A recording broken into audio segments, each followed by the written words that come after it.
Hello, Pong Stars, and welcome to the Rathole. I'm your host, Commissioner Zach Eichten. Let's go over to NFL news right away.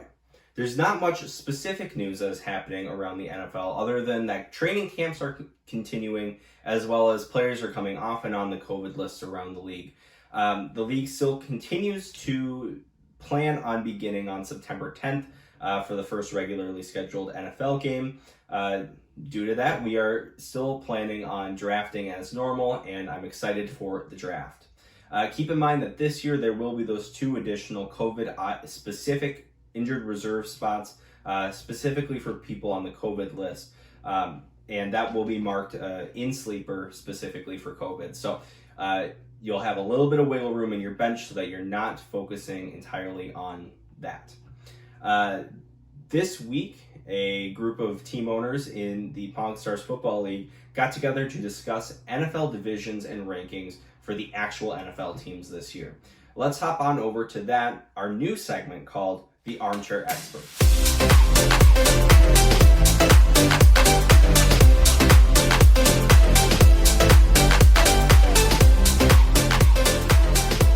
Welcome everybody to our brand new segment, Armchair Experts. I have my segment co-host John Stevens and Noel Tigan with me. Welcome, boys. Thank you. To be here. Thanks for having us. So happy you guys could join me. This week we're going to focus on pre-season rankings of each of the divisions, figure out who our wild card choices are going to be, and then pick that Super Bowl winner before the season begins. So let's start over in the AFC. We'll start in the AFC East. We got the Bills, we got the Dolphins, the Patriots, and the Jets. John Stevens, who are you taking? Well, as some of you might know, I doubt it, but maybe Zach would know because we were just talking about it. I am not a huge Bills guy, and I cannot doubt Bill Belichick in New England, despite a lot of people projecting them to be a much worse team this year. With the absence of Tom Brady, I just feel like they're going to get it done. Bill Belichick's had a ton of time to prepare for the season, probably even more than he normally does in any given season. So if Cam Newton really has any amount of success this year, I think they should be winning the AFC East. All right, Noel, give me your thoughts. Who's going to win the AFC East? As John said, you kind of got to go with the Patriots. The record the past almost 2 decades has been nearly unstoppable. I think they have won like the past 13 division titles or something. And yeah, that's with Tom Brady, but some people say Tom Brady's a system quarterback. So we'll see what Bill Belichick's able to do with Cam Newton in the system. I don't know. I'm excited to see, but I got to go with the Patriots for the AFC East. I'm going to go against the grain. I'm picking the Bills. I think Josh Allen has what it takes. He's got brand new wide receiver over there, Stephon Diggs, to never heard of him. I think that they're going to be able to take the crown this year now that Belichick doesn't have, greatest quarterback of all time thrown in that system. Let's move over to I like it. Yeah, I like it. Yeah, Tom Brady, excellent quarterback. Josh Allen, better. Oh, maybe? Question mark. Hot take. Hot take. Better right now, maybe. Better, yeah. Could be. Definitely. Stronger arm for sure. Younger. He for sure has a stronger arm. Yeah. He's built now. Let's hop over to the AFC West. We got the Broncos, Chiefs, Raiders, and Chargers. I think this is going to be an easy one for all of us. Yep, it's the Raiders. Sam's Broncos. Wait. Oh. Wait. Wow, we're not on the same page, Zach. I guess I'll be the odd man out and take the Chiefs. Okay. Yeah. Fair enough. Obviously, Super Bowl champions, Kansas City Chiefs are my pick in the AFC West. It's hard to beat Pat Mahomes, especially where they got new young stud Clyde Edwards-Helaire coming in. It's going to be pretty easy in that division, I think. Yeah, I don't see any route in which Kansas City doesn't win the AFC West this year. No, that division's in shambles. It'll be interesting to see how the Raiders do, but I got the Chiefs winning as well. All right, well, then that was easy. Let's head over to the AFC North. I think this one is a little bit more up in the air, at least, than the West. We got the Baltimore Ravens. We got Cincinnati Bengals, the Cleveland Browns, and the Pittsburgh Steelers. Joel, who are you taking first? This one's tough. At first glance, you would think the Ravens, especially with what they were able to do last year. But when you dig a little bit deeper, the Bengals, you'd think that they got some potential coming up, but I don't think they got a chance to win the division. The Browns, we always say that they're going to be better than they actually end up performing. I'm just going to stay away from them just because every time we try and make some predictions for them, it always just falls through. Even with the Steelers are getting Big Ben back. I didn't hear your question. I'm sorry. Yeah, I said even with Kevin Stefanski taking over in Cleveland, you don't think? Yeah, I mean, we always get our hopes up. We said last year that they were going to be unstoppable with their skill players, but then they weren't able to do anything. I don't know if that was because of Baker or not, if that was because of Fred Kitchens. We'll see what Stefanski's able to do, but I don't see them making too many waves this year. We'll see what they can do, but like I was saying, for the Steelers, they got Big Ben back. Hopefully Juju can have a bounce back year for fantasy or something. Hopefully they can make some waves. It seems as though the Steelers are always able to beat the Ravens, especially when it matters in the divisional games at the end of the year. So I'm going to go out on a limb, and I'm going to pick the Steelers this year just because Big Ben's got that experience. All right, I like that bold pick. John, who you got in the AFC North? Yeah, a lot of the same thought process as Noel. I think the Browns are the reincarnation of the Dallas Cowboys. I think they're going to be 8-8 for every season from now on. Cincinnati really doesn't concern me this year. I think they could eventually be a threat to the division sometime in the future, but definitely not now. Pittsburgh is a team that I think a lot of people are hopping on the bandwagon this year. They got a really strong defense, obviously. Big Ben coming back. Hopefully James Conner will be a lot more productive. But ultimately, I think I'm still going to go with Baltimore. Lamar Jackson and that offense is just too explosive. Until I see them have a down season, I just really can't pick against them. So I'm going to go with Baltimore.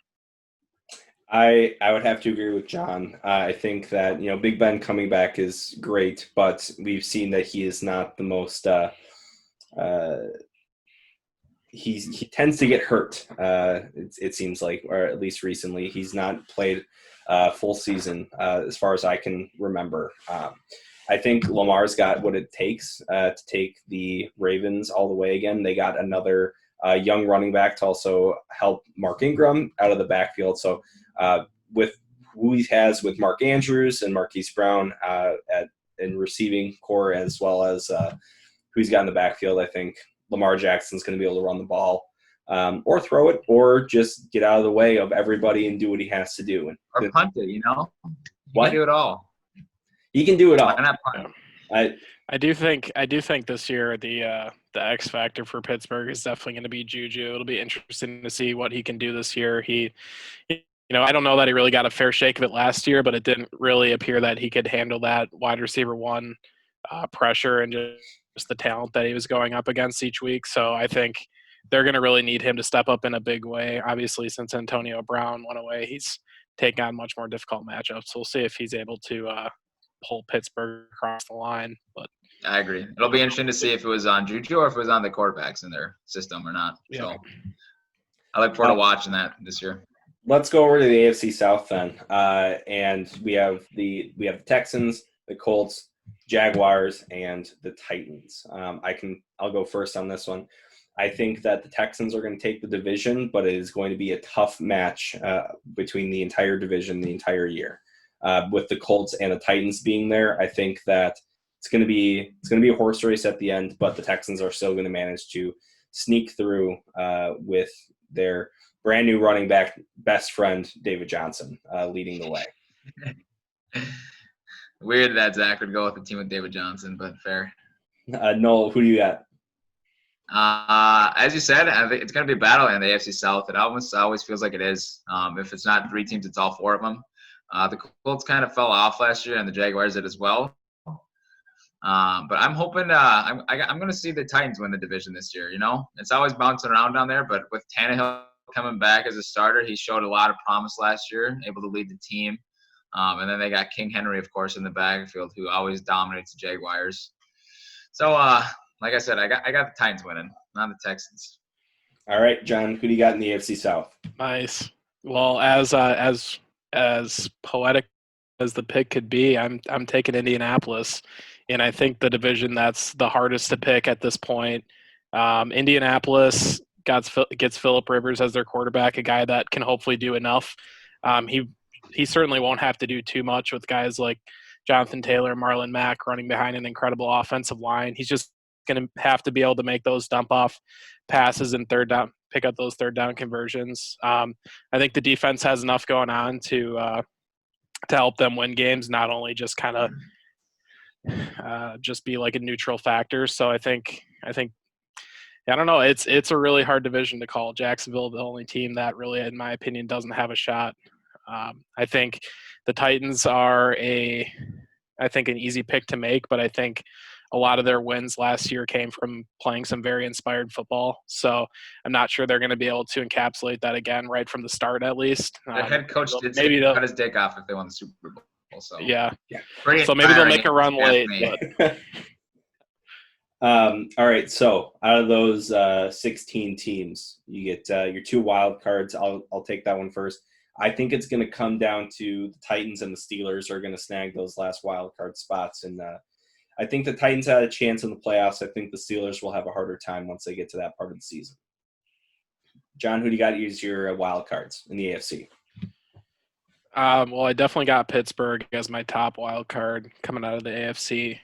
Like we talked about earlier, they got Big Ben coming back and a lot of promise from last season. They were able to scrap something together. Mike Tomlin seems like he's a coach of the year candidate every year, so I think he'll definitely be able to coach them to a playoff berth. And then the other one for me is coming down to the Tennessee Titans and the Buffalo Bills. I think I am going to give the edge to the Titans just because I like I said earlier, I'm not necessarily thinking they're going to be playing inspired football right from the get-go, but I think that's a team that just knows how to win and grind it out. Obviously, they showed that last season with their playoff run. So, I'm going to take the Titans for the second spot. All right, Noel, you got your 2 wild cards. Who you got in the AFC? That's tough. There's a lot of good quarterbacks in the AFC. It's hard to go against Deshaun Watson, but I mean, it seems like the Texans are either hit or miss recently, and I got to say they're going to miss this year. My first wild card team is going to be the Ravens, as some could expect, because I went against them winning the division. But with Lamar, like you guys were talking about, he's just going to win you games. He's not going to lose you games too often, but he's going to definitely win you games. Yeah. And then my second team, I'm gonna go on another limb here. I'm gonna say the Chargers are actually gonna get that second wild card spot coming out of the AFC West. I think Justin Herbert's gonna fit into that system really well. That is a bold pick, and I hope it's. What I'm here for. Not the pick I would have made, but you know what? That's all right. Let's go over to the other. Somebody's got to make bold picks. And I'll be the original. Let's go over to the other conference. Starting the NFC East, we got the Cowboys, the Giants, the Eagles, and the Washington football team. The best. The best name in football. The Washington football team. Went from the worst to the best. You love to see it. Last year, this conference had a bit of a struggle. I think even getting anybody to the playoffs, it seemed like it was everybody's to lose. Especially between the Cowboys and the Eagles, just battling it out to barely make it last year. I think, though, that it's got to be the Cowboys this year. I think Dak's got something to prove. He's got Amari Cooper to throw to again, and it's going to be a really good season for the Cowboys this year. John, who do you got in the NFC East?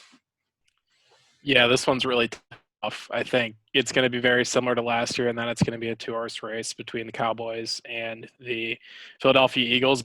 But I think both teams are going to have a few more wins. I think they're both going to hit double digits on the season. I'm not quite able to take the bait on the Dallas Cowboys yet. A lot of questions. Mike McCarthy coming into that system. We'll see how that works. Seems like now that Jerry's got the itch to fire a coach, that Mike McCarthy might already be on the hot seat if he doesn't win his first game. So we'll see what happens there. But yeah, I think I'm gonna go with the Eagles. They're a team that, very similar to Pittsburgh last season, was able to kind of scrap something together. They were probably the most injury-ridden team in the entire NFL. Their wide receiver core was basically nothing the entire season, and Carson Wentz was still able to make the best out of it. I think Carson Wentz is the real deal, and I think he's going to take a big stride forward this season. So, yeah, I'm going to go with the Eagles. I think on paper you give it to Dallas every single day, but I don't trust them yet, and I just trust the Eagles' experience in the playoffs recently. And, yeah, I'm going to go with the Eagles. All right, Noel, who do you got in the NFC East? Like John was saying, he made some great points about the Eagles team, how injured they were last year, and they were still fighting against the Cowboys for that playoff spot.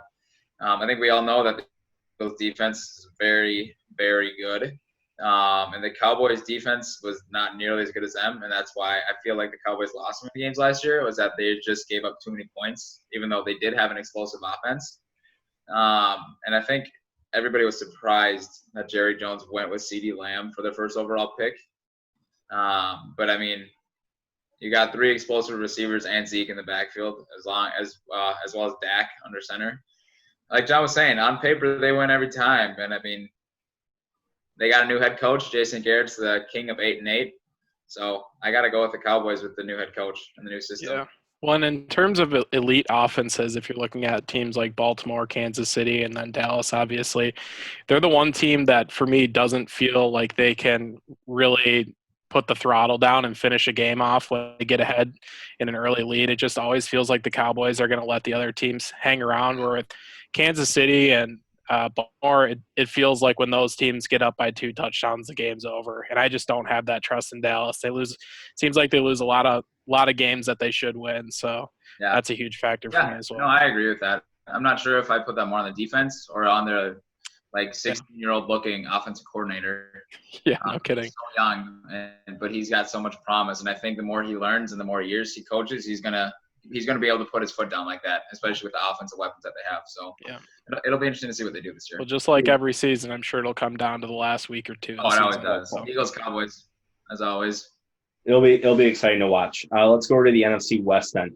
You got the Cardinals, the Rams, the 49ers, and the Seahawks. I think, for me at least, this is going to be another one of those 2-horse races between the 49ers and the Seahawks this year. Given how deep the 49ers went into playoffs this year, I'm going to give the edge to them. I think they're hungry. They got something to prove, and they're going to come out swinging this year. Noel, who do you got in the NFC West? I'm going to disagree with that. Not based off the fact that they're not going to play well. I think last year was just not a fluke, but I don't think they're going to be able to play to that potential like they did last year. Especially in a division with the Seahawks. Like, you got Russell Wilson and Pete Carroll up north like that. They're hard to beat. And the more they get DK Metcalf involved in their offense, the more they're going to become unstoppable. We all know how ungodly DK Metcalf looks and how he plays. He's just a physical specimen. It's unfair to any defender who's trying to guard him. Their running backs have been their weak point, but we'll see what they're able to do. Pete Carroll always seems to come up with something. So I'm going with the Seahawks in the NFC West. All right. John, who you got in the NFC West? Yeah, I'm also going to go with the Seahawks. I think the situation in San Francisco is obviously still good, but I think the jury's kind of out on Mike Shanahan's offense. It's a very unique scheme. Teams have now had an opportunity to get a look at it, and I think they'll come with some better game plans this season. They also lost a couple of their running backs, so they're not going to have as much diversity in the backfield. Obviously, it's kind of a team where anybody can do everything in terms of running the football, so I'm sure they'll still find a way to work towards a double-digit win total this season. But ultimately, I think I give Seattle the edge. I love Russell Wilson. I think that he's a guy that just knows how to win football games more than probably every other quarterback in the league, with the exception of, like Tom Brady. Maybe you could say Aaron Rodgers is in that pool. Patrick Mahomes obviously coming for that title now. But I think that Seattle's also identified that this is kind of the start of the end for Russell Wilson. Obviously, he's still got several years left in the tank, but I think that this is definitely the beginning of the end of his prime. So they really went out in free agency and made some good moves to strengthen up their offensive line, got a couple of wide receivers. So I think they added enough pieces. You can't go against their defense. I think even though they're not at the level they were, 5 or 6 years ago, they still got a solid core of guys. So Yeah, I'm going to go with Seattle. Hard to pick against them, and I think that San Francisco takes a couple steps back this year. All right, let's go down to the NFC South. We got the Falcons, the Panthers, the Saints, and the Buccaneers. Obviously, the Bucs have a new tight end and a new quarterback, the duo of Brady and Gronkowski, which should be pretty exciting to watch. They dumped off interception man, Jameis Winston, and don't have him on the squad. So we got – I think there's quite a few picks here that could make a run at this division, but I am going to have to give the edge to the Saints. I think that, Drew Brees being who he is, being also one of the greatest quarterbacks of all time, it's just tough with Alvin Kamara also coming back and poised to have a really great season. It's got to be the Saints for me. John, who do you got in the NFC South? Yeah, this is another one that's really hard to pick. I'm not really buying the hype around the Buccaneers. I think obviously they got a lot of great weapons, but I don't know. We'll see. It seems like a team that could be a little slow to get out of the gate, trying to fit a bunch of new pieces together. Atlanta, a team that, like Dallas, just has weapons all over the field. It's hard to bet against them, but they've proven over the last couple of years that they haven't really been able to take advantage of those top players like Julio Jones. But yeah, I'm going to go with the Saints. I think that Drew Brees, in what could potentially be his last effort or one of his last efforts to get a second Super Bowl win. Obviously, the first half of the season last year, he was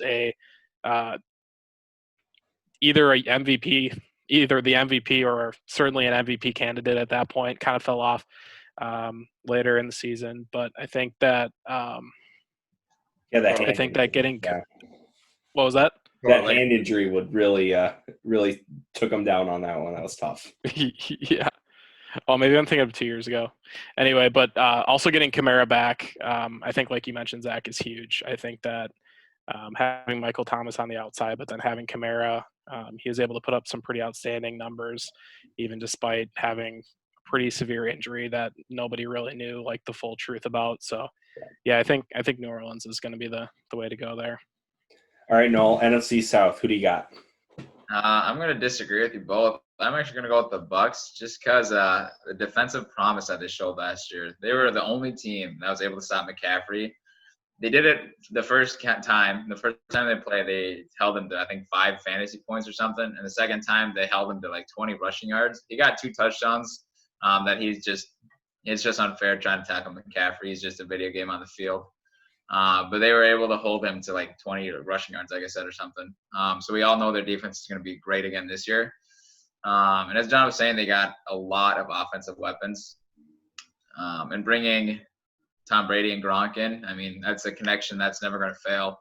It seems like they always came up big when they needed to on the Patriots. And Gronk did take a year off, and people are saying that he looks smaller. But when you got Mike Evans and Chris Godwin on the outside, Gronk is going to be running that slot, basically. I don't know how much they're going to have him blocking. So we'll see what happens, but I got to go with the Bucs. I'm going to go with the hype. I love that you're buying into the hype and also just following that Tom Brady fandom down into Florida. Let's go then to the NFC North home division here for all of us here in Minnesota and Wisconsin. So we got the Bears, the Lions, the Packers, and the Vikings. For me, I think it's going to come down to the Packers and the Vikings like it has been for the last couple of years here. Going to have to give the edge to the Packers on this one. I think that Aaron Rodgers has something to prove. I agree. Aaron Rodgers has something to prove. He's trying to make a highlight reel so he can move teams because clearly he does not want to play in Green Bay anymore. It's going to be tough without Funches there opting out for COVID reasons, but I think that Aaron Rodgers is going to take the cake and win by about a game or two over the Vikings to take that division. Noel, who do you got? Sounds good. I'm going to go against it. I'm going to go with the Vikings. They lost a few of their key defensive players. Everson Griffin went to the Cowboys, which is tough to see, but I mean, he did so much for us. But Mike Zimmer always got a great handle on up-and-coming players for the defense. They always seem to be sound. So I mean, they're like we got to know that the defense is going to be good. They always are. Yeah. Offensively, it's tough to see Stephon Diggs go. He was one of my favorite athletes to watch. I enjoy when athletes show emotion, and he was never one to shy away from that. Him and Adam Thielen were two of the best duos, one of the best duo receivers in the league. But I'm excited to see what Justin Jefferson's able to do. Thielen and Cousins have been talking him up all offseason already, so I'm excited to see what happens. And you can never go against Dalvin Cook. People rank him as top 3, if not some people rank him as the best running back in the league. So I got the Vikings. Which would definitely be bold, given the other running backs in the league. John, what? Some players are saying going it. with?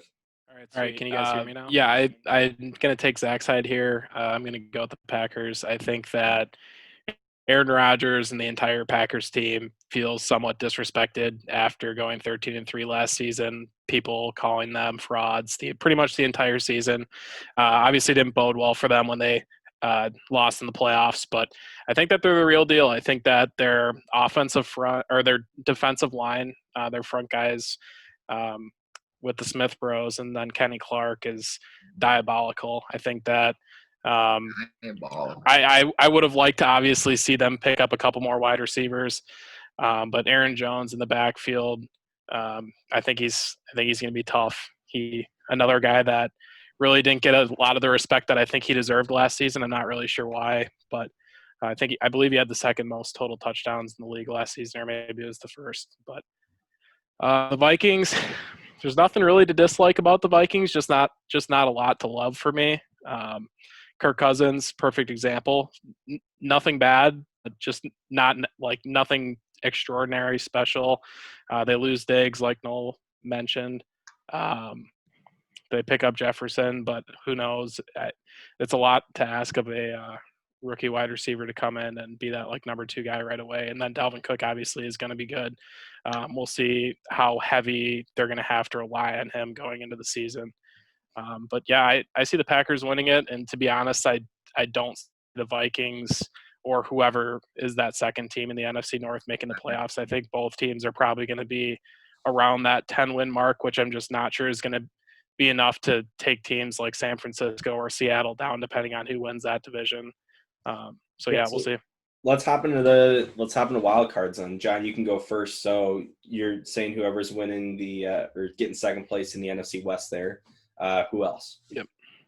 Yeah, so San Francisco, and then the second team is going to be Dallas for me. I think that the moves that they've made to just get even more weapons around Dak Prescott are going to help push him over the edge. And then obviously without Jason Garrett around anymore, hopefully Mike McCarthy will at least be better than him, able to win some crucial games down the line.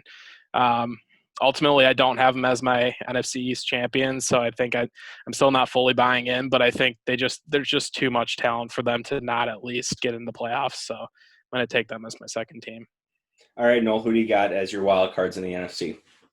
So I got the Saints making it as the wild card team. As you guys are saying, they're explosive on offense. They got plenty of weapons. We've seen what they can do the past couple of years. And with Kamara and Drew Brees hopefully being 100% healthy this year, we all know that their passing game and Kamara and the running game, they're unstoppable. As my second team, I'm going to go with the 49ers. I mean, it's tough when you get so many good teams packed into these divisions. You never really know who's going to win. But I think the 49ers are going to squeak that second wild card spot. We'll see if they can make another playoff run this year. All right, I think those are all great choices. Here's what I think are the correct choices. I think that the Seahawks you're gonna come in with Seahawks here and snag that wild card spot easily, right behind the 49ers. And then I think that it's going to be pretty tight between the Bucks and the Cowboys.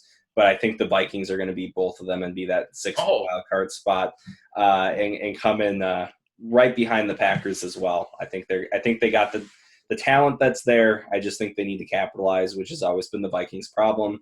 But I think they'll do just good enough, like usual, to get into that wild card spot. Minnesota.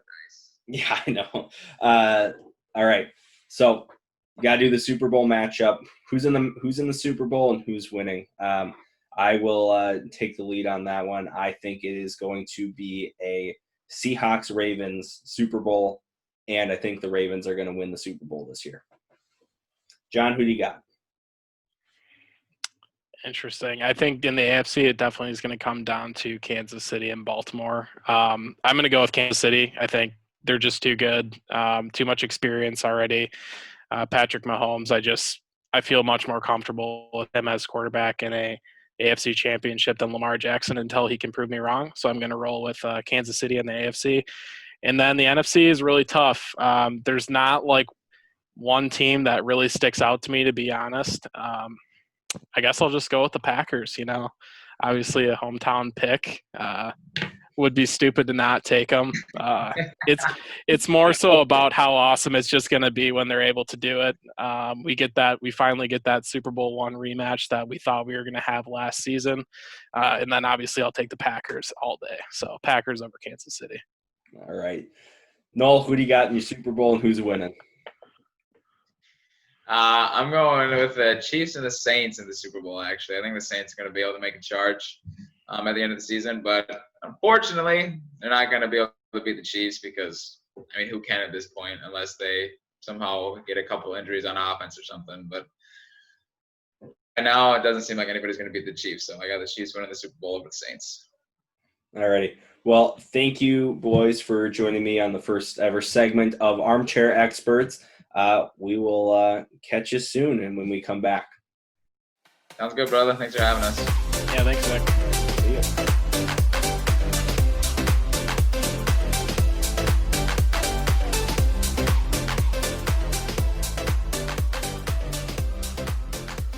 Welcome back to our regularly scheduled programming. Let's go over to league news now. I'm sure most of you are aware now, but we have some exciting news for the league. It is a brand new Twitter account for the Pong Stars Fantasy Football League. At the suggestion of one of your teammates, this was created, and I'm personally very excited. We're planning on putting out content such as matchups, rankings, and odds going into each week so folks can follow along, as well as some updates during each of the matchups for folks to know what is happening. Make sure to give it a follow. The handle for that is at FFL Pong, and I'm excited to see all of you give it a follow and retweet that content. It's all of the content you could possibly want, need, or ask for. Additionally, in league news, next Tuesday, August 25th, is the official keeper deadline. I'm working under the assumption that the folks that people have already put on their keeper list are going to be their official keepers. If that is not the case, you need to text me by Tuesday, August 25th, so I can make that official change and mark those keepers down on the draft board. Remember, you can see the preview of the draft board on your app by pressing the preview button, and on the web browser by pressing on the countdown to the draft. Our draft is scheduled for Tuesday, September 8th at 7 p.m. Central Time. Now, with league news all done, I would like to hop on over to the fun fact of the week.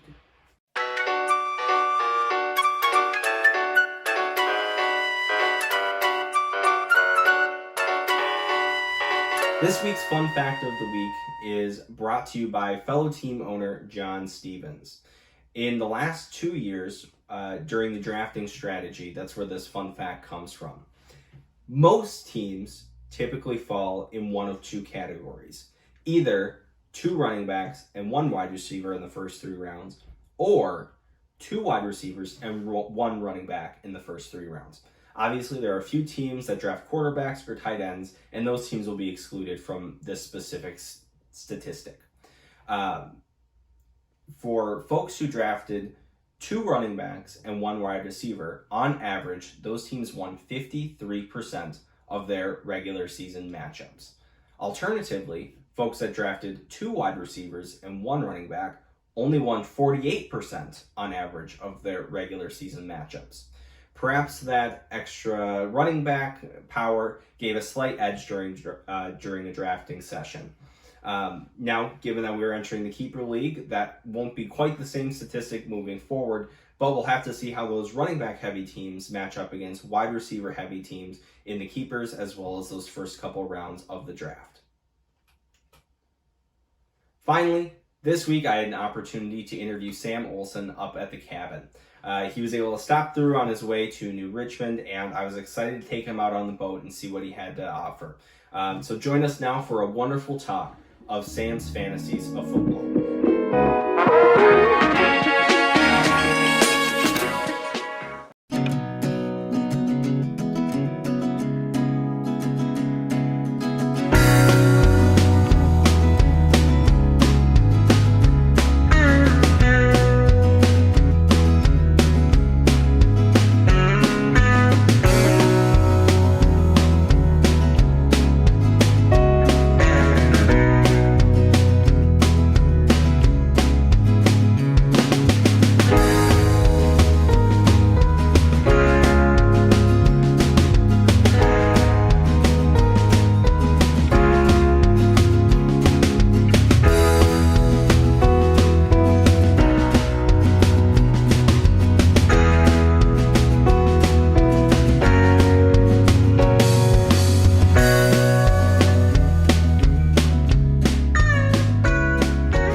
Thank you, Sam Olsen, for joining me here today on the SS Rathole up here at the cabin. Thanks for making the trek out and meeting with me.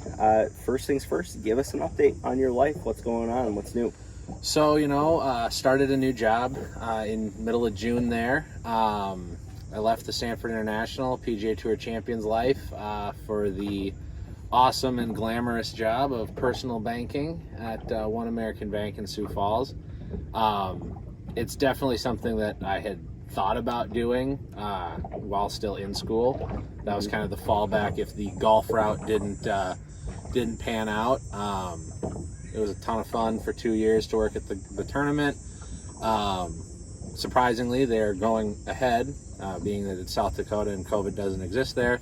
They're going ahead full steam. They're going to have spectators. They're going to be the first golf tournament to have spectators back. First sporting event, really. I know that the Professional Bull Riders Tour had one in July in South Dakota with spectators indoors, but it was still limited capacity. This one's no limits, no nothing. They're going forward, so I picked a hell of a time to get out. Yeah, I'm very excited to go as a spectator and socially distance myself and wear a mask, unlike everyone else there. But no, the bank job's been good. Excited to get the training wheels off here in the next month or so. Start doing a little bit more of the loan support stuff, which is kind of why I took the job. The personal banking and teller stuff is good experience and fun to interact with customers, but the loan processing is where I'm going to get experience for the future. So I'm excited for that. That does sound super exciting. It's really good to hear that you're having a good time. I know last week there was a little bit of a rib about in South Dakota, but I know you're having a good time down there, and I'm happy for you. Yeah, as I say, that's where I was raised for the better part of my life, and I like it. I know Noel's not a huge fan, but tough nuts, he's there. Yeah. So making my rent cheap, which I'm okay with. That's good. That's great. But yeah, as with everything, we have our problems and we have our good things. So kind of half and half there. So you just talked about the better part of your life. Yes. Let's talk about the worst part of your life. And let's go into fantasy football. Yeah. And let's talk about last season. So last season you had arguably the worst possible end scenario happen to you. Yes. You didn't get last place in the regular season, which means you missed out on that coveted, first overall draft spot. You're probably going to Hilaire this time. Yep. That Tony's going to snag. But you also managed to lose out your entire playoffs. Your postseason run, and ended up also getting the punishment. Yep. Walk us through, in your view, how did you end up in that situation? Well, I mean, there are a lot of things. First off was not reading the fine print and forgot that the punishment actually came from the playoff side of things. So late in the season, looking at my roster, I make a trade with Noel that was a decent trade. Wasn't probably my best, but was giving me some picks for this year because I knew I was going to beat Tony out and get second to last in the league. So I thought I missed out on the punishment, was going to be fine missing the playoffs. Well, come to find out that that's not the case. So I traded away my best player in Amari Cooper. So that was definitely where I saw the season turn poor. Everyone else said, probably I should too, is the draft last year was not my strong suit. No, it wasn't. I got a little emotional with my picks. Not necessarily the smart business decision. Drafting Phillip Lindsay in the first round. Let's get into it. Hold on. But we can't move on from that. Okay. I just wanted to get it out, get it over with. You got to get it out and get it over with. Let's do it. Focus in on what were you thinking? Give us the mindset. The thought there. was like all throughout training camp and OTAs that summer, Lindsay was coming off an amazing rookie year where he broke his wrist with 2 or 3 games left that year. Made it to a Pro Bowl as an undrafted rookie. Had won the starting job over, I believe at that point it was Royce Freeman, which tough to beat him out. Woo! Yeah. But I mean, he had such a great breakout year. I thought with Joe Flacco coming to Denver and Vic Fangio taking over more of a defensive, run the football style coach, that taking a number one running back and also having the emotional attachment, I think, was the where I really went wrong. Was he was a good choice, just not that early, and I was trying to steal him before other people got to the rounds that he should have been taken in. So I just jumped the gun. I liked him. I did my research. I pulled the trigger too early. Well, there you have it, folks. Finally on record with the rationale behind it. Yep. Still probably not a good pick. No, but it was not a good pick. At least we can get in the mind of it was a little bit. It was an emotion. I did the homework. He was a good 4th round pick. He's a great 4th round pick. And I got excited and I picked with my heart, not my mind. So now let's talk about something else you brought up already, and it's trades. Yes. You made some trades at the end of last season, and I want to go through your trades that you did last season, just really quick. Yep. You had 3 trades in the season. The first one was with John, where you traded away Melvin Gordon. Yep. Who's now probably starting running back in Denver. He is, yes. Yep. And got back James Conner and Allen Robinson from John. Yep. That was right when the news about Melvin's return was coming out. Would you still have made that trade even hours later?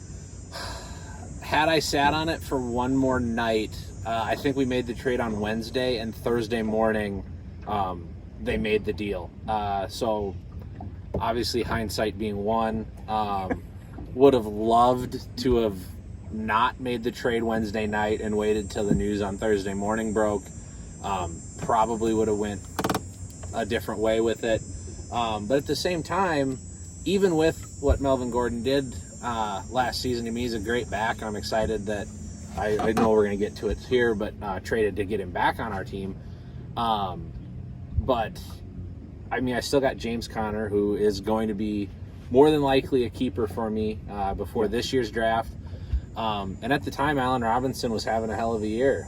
Definitely slowed down towards the end of the year, and I ended up getting rid of him. But it was certainly a fair trade in my mind when I made it. Had Melvin Gordon been playing like before that trade, I probably wouldn't have made it. Right. But since he was at that point dead weight on my roster, and I had 2 starters that John was offering for him, I thought it was a good idea. I still think that's a pretty good trade for both of you. I think so too. I think it was a good idea. So later on in the season, then you ended up trading with me a round 5 pick for 2020, as well as Allen Robinson. Yep. And you received my 4th round pick and Larry Fitzgerald. Yes. I think that trade. That trade was more of a draft. It was strategy. Yeah, towards the end of last season, once I knew I was eliminated from the playoffs, which happened quite early. Yes. Although I do want to point out, I was never DFL. I'm pretty sure. No, you. I was tied with Tony at one point for dead last, but I was never DFL. Yeah. In the standings. Yeah. So I have that at least. But no, the trade with you was more. I knew I knew I was technically overpaying for Larry Fitzgerald with Allen Robinson, but I got to move up in the draft, and at that point, that was all my strategy was let's load up for this year so that if I make a horrible mistake in round 1 again, I've got some time to make it up. Unfortunately for you, I also played poorly, so you only moved up 5 spots. Yeah, as I say, I did. At that point, I think you were like second or third. Like I was looking like I was going to get a really good trade difference in this, or in the pick difference. Yeah, but then unfortunately, I also was not good. Yeah, you didn't help me out there. I was rooting for you, man. Okay, so then you brought up the trade with Noel. Yes. Earlier. With Noel, you traded away Amari Cooper. Yep. Got back Noel's round 7 and round 9 for this year. Yep. And you received Jalen Samuels, DK Metcalf in a round 2 and a round 5. Yes. Now, in a vacuum, I think that trade works really well for you. But I think with context, I'm not sure if that trade ended up being as good as it needed to be. And like I said earlier, it actually, I knew it wasn't. Noel definitely won the trade. I mean, no doubt about that. But at the same time, what I was looking at was I got DK Metcalf, who's going to be a keeper. Yep. I got a couple other guys there to help finish the season. And then I moved up significantly in this year's draft. Again, I hadn't read the fine print. I thought the punishment was dead last for the regular season. So I started making those kinds of moves to position for this year prior to finding out that I needed to actually play for the last 4 weeks of the season, which I didn't do. So, I mean, I think looking back at it, like, and I'm assuming the next question is going to get into this, but, like, it definitely set me up for what I was able to do so far this year, and I'm still going into the draft with a decent look. But, yes, Noel definitely won that trade, and it was... If I could go back, it would be different. Here's what'll make you feel better. You're not the only person who had a lopsided trade with Noel in his favor. I would say it feels like almost everybody who traded with Noel. I know got Drew screwed. did for sure. He just got very lucky on some of these outcomes in these trades. And that's all right. So let's talk about your offseason moves that you've done. You traded twice, including in the first ever 3-way trade. Yes, which is pretty exciting. Very excited about that. Yeah, I'm super pumped about that feature for Sleeper. I think that's huge so far. It's a huge move. Yeah. I also before we get into this question, I do really like the Sleeper app. Oh my god, it's so much compared better. to ESPN. And Yahoo? And Yahoo was trash. I'm sorry, Yahoo is the worst. I've tried it. It sucks. Yeah, ESPN was good. It was fun. It was fine. It was for a 6-team league or whatever we started at. It was functional, but it wasn't good. But I think the move to Sleeper was a brilliant choice. So far, I've been very excited with it. So let's talk about those offseason moves then. So you traded with Noel first. You actually have a fish? I just had a little bite. Oh. Just had a little bite, folks. These aren't real poles. Well, they're real poles. They're real poles. Not in the water. I didn't pay for a license, so mine doesn't have a hook on it. Yeah, that's fun. It's all. It might get cut. That's probably gonna get cut. We'll see. It's gonna be the blooper at the end. Stick around for those post credits. Yeah, exactly. Okay, so let's talk about those off-season moves. Yes. All right, you traded with Noel first, and you got Amari Cooper back. Yep. And you sent away next year's first rounder and your fourth rounder this year. Yes. To Noel. Yep. Well, I sent back your 4th round pick this year. Or is it mine? It's yours. Oh, okay. So I have yours then still. You have mine, which is a better pick still. I was just saying, okay. I couldn't remember exactly which 4th round. It's two ahead. Got it. So walk me through that trade. What made you want to bring Amari back to the squad? And do you think the value you got in those 2 trades was overall worth the moves? I think, obviously Amari Cooper is a keeper talent and is one of the best wide receivers in the league right now. Yeah. I also think with Dak Prescott's current contract issues and subsequently not getting the extension, I think he's got a lot to prove this year, and with Amari being his number one, I mean, as much as people want to balk about Dak Prescott, I mean, he's pretty damn good, and Yes, he is. I think He finished second in fantasy. exactly, for and so quarterback having his number one target, and now with CeeDee Lamb on the other side of the field to take away that double team, I think Amari Cooper is a great bang for the buck. And honestly, I mean, obviously with hindsight, I would have loved to have just kept Amari Cooper, kept my picks, and just washed those two trades.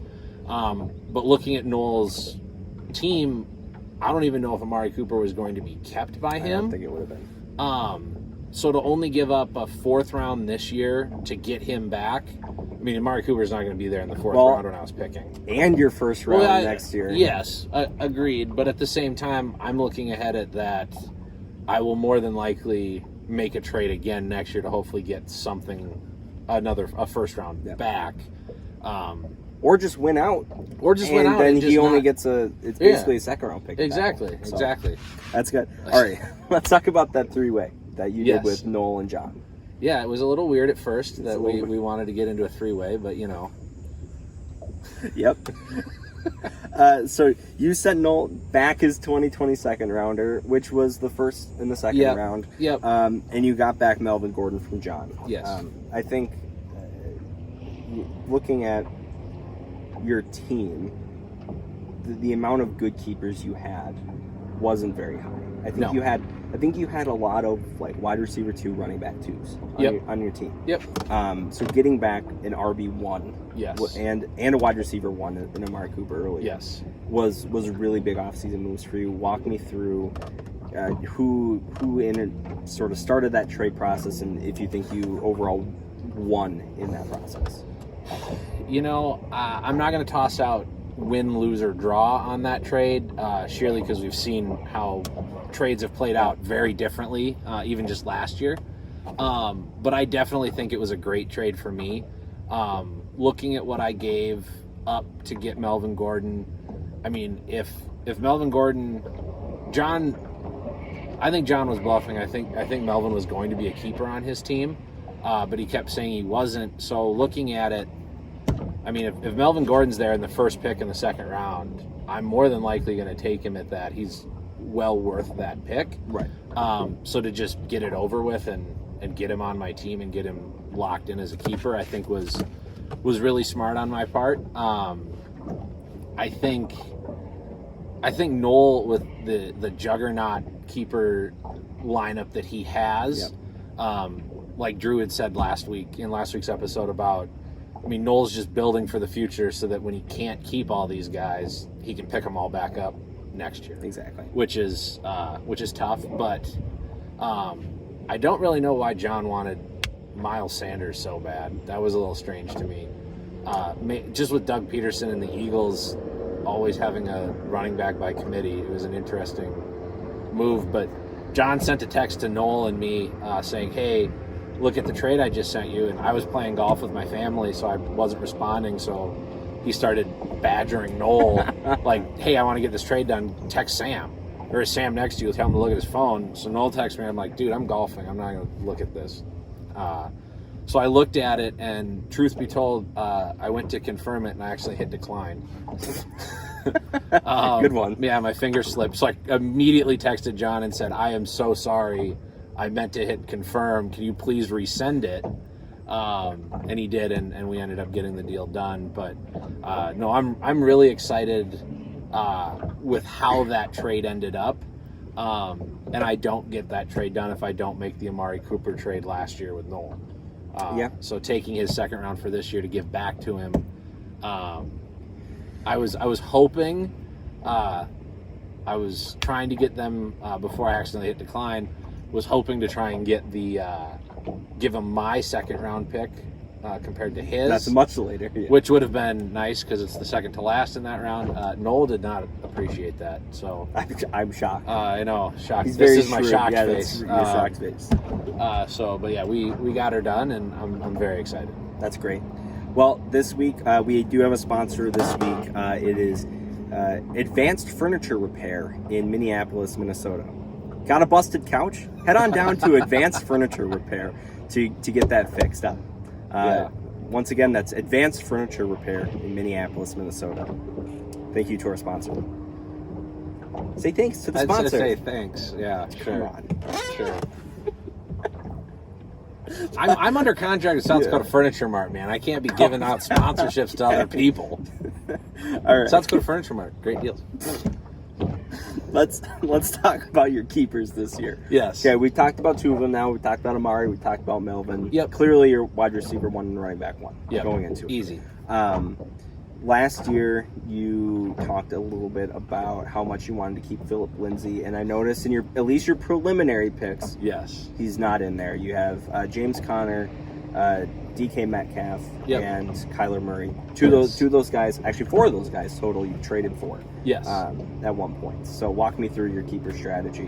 What sets them apart from someone like Corlyn Sutton sitting on the bench? Yep. So that was probably the hardest part about making the deal for Melvin Gordon. Was I was going to keep Corlyn Sutton in that spot, but then when you bring in a guy like Melvin, you don't find running backs like that every day. Right. And Corlyn Sutton he's the wide receiver 1 on Denver, and with their retooled offense, I think he's going to have a great season. He's definitely high on my draft board. I'm not going to give away too much, but I mean, he's certainly up there as a guy that I like and look at. Listen here, folks. Sam has a Second Denver overall. player. Sam has a Denver player Yeah. high in his draft board. That is Yep. shocking news. I know, it's crazy. But that also gets, so before we get to the rest of that question, though, that is kind of the idea this year, is to be a little less emotional with my Smart. picking. So maybe try not to pick Denver players higher than they should be. But yeah, Corlyn Sutton's definitely up there. I mean, DK Metcalf, really good, young, and is just a freak athlete, which is pretty cool. So definitely going to keep him. And then Kyla Murray, I think, is the only keeper on my roster right now that I drafted last year. Yes, yes. And with getting DeAndre Hopkins, I would be ridiculed if I got rid of him at this point. Yes. So, I mean, again, young, very talented quarterback. Very excited to see what happens with him this year.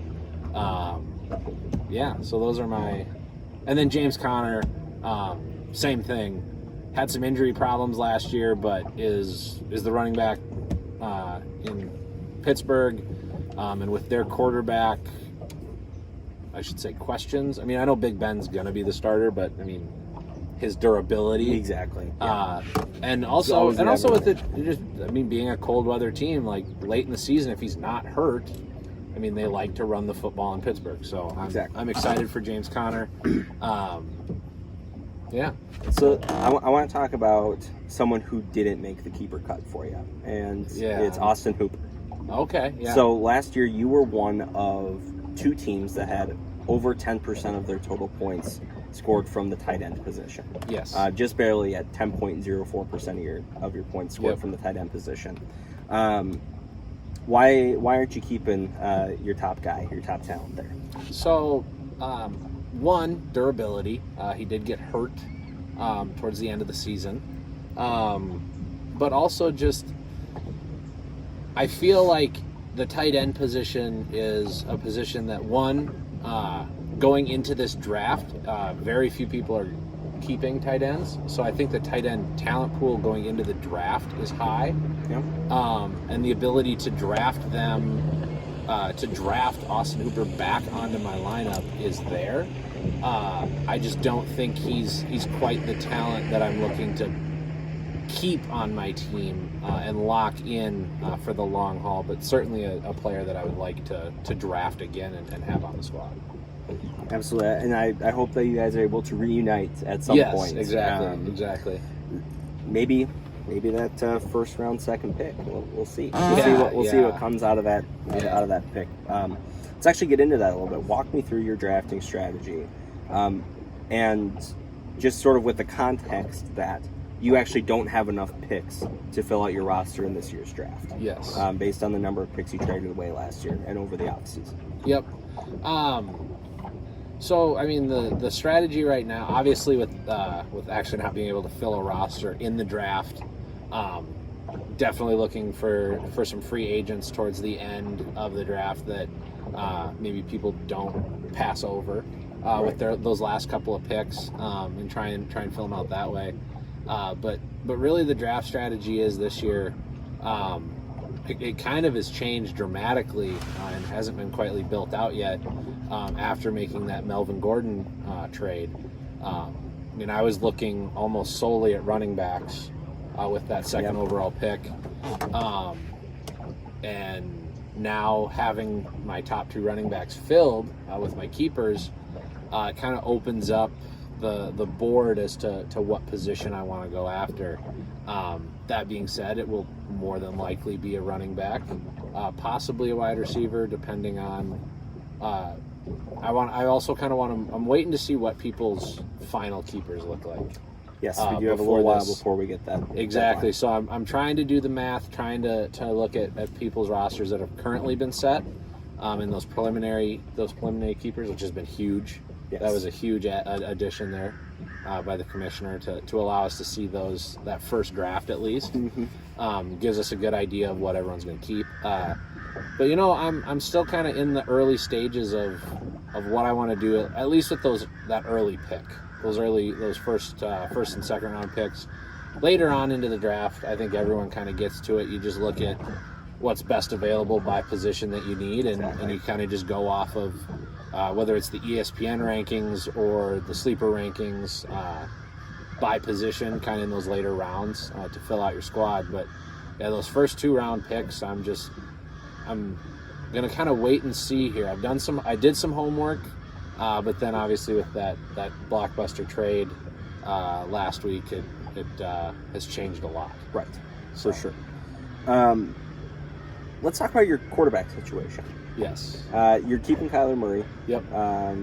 And I think that's a good pick. 8 teams in the league are keeping quarterbacks going into the draft, at least as of right now. Yep. How well do you think Kyla Murray performed last year for your squad? I know you switched him out with Garoppolo a lot. He's ranked 8th going into the draft from quarterback position. So walk me through how set do you think you are in that position? I think Kyla Murray has just such a tremendous upside. Still being young. This is his second year in the league. He was a rookie last year, or was he a rookie the year? No, he's the second year in the league. Second year in the league. Yep. So he's only getting smarter at this point. His physical talents, you can't question. He's just physically gifted. And I think adding DeAndre Hopkins to that already pretty potent Arizona offense just makes him that much better of a keeper. I think last year he had inconsistencies, and that was why we had Garoppolo on the roster as Steady Eddie. I think he scored 18 points like 7 weeks in a row. Week, yeah. It was ridiculous. Yep. So I'm definitely looking in the middle rounds of the draft to get somebody like Garoppolo. Would love to have him back on the roster, obviously, but would love to get another steady-handed quarterback to back up Kyler. I don't think there's any question that Kyler will be my starting quarterback week 1, but would love to have a veteran presence there just in case of if there is a little bit more inconsistency like last year, or also being a running quarterback. You always got to be careful of that. Be mindful, yeah. Exactly. So, but no, I'm sold on Kyla Murray. I think he's a great talent, and we're hoping to hold on to him for the max keeper limit of 5 years right now. All right, so let's talk about the not so fun facts of last year real quick. Yes. You ended the postseason in the punishment position. Yes. Which I found out like 2 weeks before. Which you found out, yeah. Which is great. You guys, none of you read the rule book. We were pretty drunk when we signed that rule book. Yeah, it doesn't matter. You signed it. Last week's episode, you had the opportunity. You saw it live with everybody else to switch punishments if you wanted to. Yes. What'd you choose? I'm not going to switch my punishment. I'm going to take the extension from Commissioner Eichten.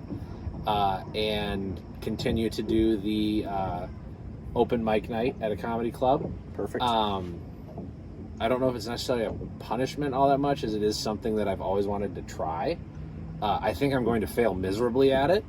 That's part of the fun. I was to say, but that's part of the fun, and that's the beauty of this punishment is that it's something that I've always wanted to do, but now it forces me to actually take that step and not just sit in the audience and laugh. So I'm excited. Obviously, with the current situation of the country and the world right now, weren't able to do it before the start of this season like it is in the bylaws. So I want to thank Commissioner Eichten for that.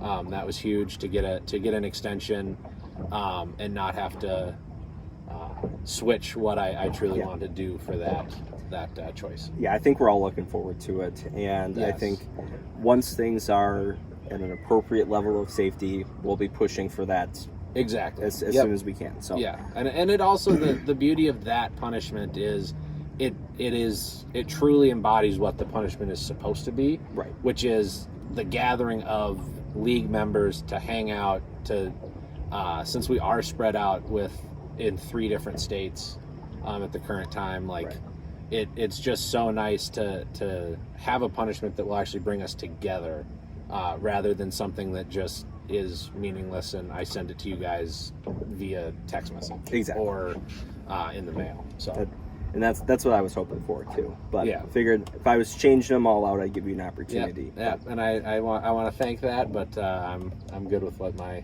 pick was. All right, last question. We do this every week. It's the would you rather question. Okay. All right. Would you rather guarantee yourself for the next 3 years that you'll be in the loser bracket? Not a guarantee that you'll get the punishment, but you're Okay. guaranteeing next 3 years you're in the loser bracket. Okay. Or would you rather guarantee in the next 3 years you'll win the championship, but the other 2 you will get punished? All right. So just so I will win one of 3 years, And the other 2 you and get then I get punished. punished. Like I'm dead last. You're dead last in both regular and Okay. actually, you know what? No, 9th place both of those ones. Okay, so I don't And get the good pick. either. Okay, okay. Yeah. So I'm in my current You're position. in your current position for 2 years, and 2, I win yeah. one. Yeah. Or, Or you're just in the loser bracket for 3 years in a row, guaranteed. but I'm not guaranteed to get punished. Not guaranteed to get punished, Okay. but you have no chance of winning. You know, this is going to sound crazy because I don't like being in the punishment spot, but I am going to pick the win the championship and get punished for 2 years, surely because that one win will pay for my league dues for those other 2 years. Fair enough. And you get your name on the trophy. And I get my name, and the trophy would stay in South Dakota at least for another year. God, I hate that. I hate that it's there. Anyways, Sam, thank you for joining me here on the Yes. SS Rathole. It has been a pleasure, and catch you soon. Yes, thank you.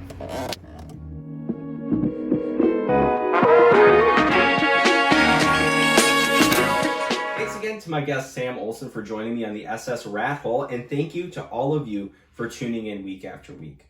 Make sure to give the new Twitter account a follow. Reminder, that's at FFLPong on Twitter. And again, just thank you for tuning in and being here week after week. I know I'm enjoying making it, so I'm glad all of you are enjoying the content as well.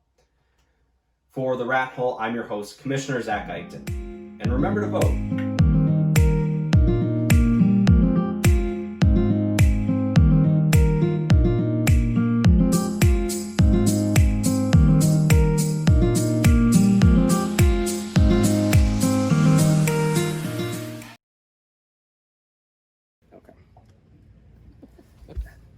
It's not even in the water.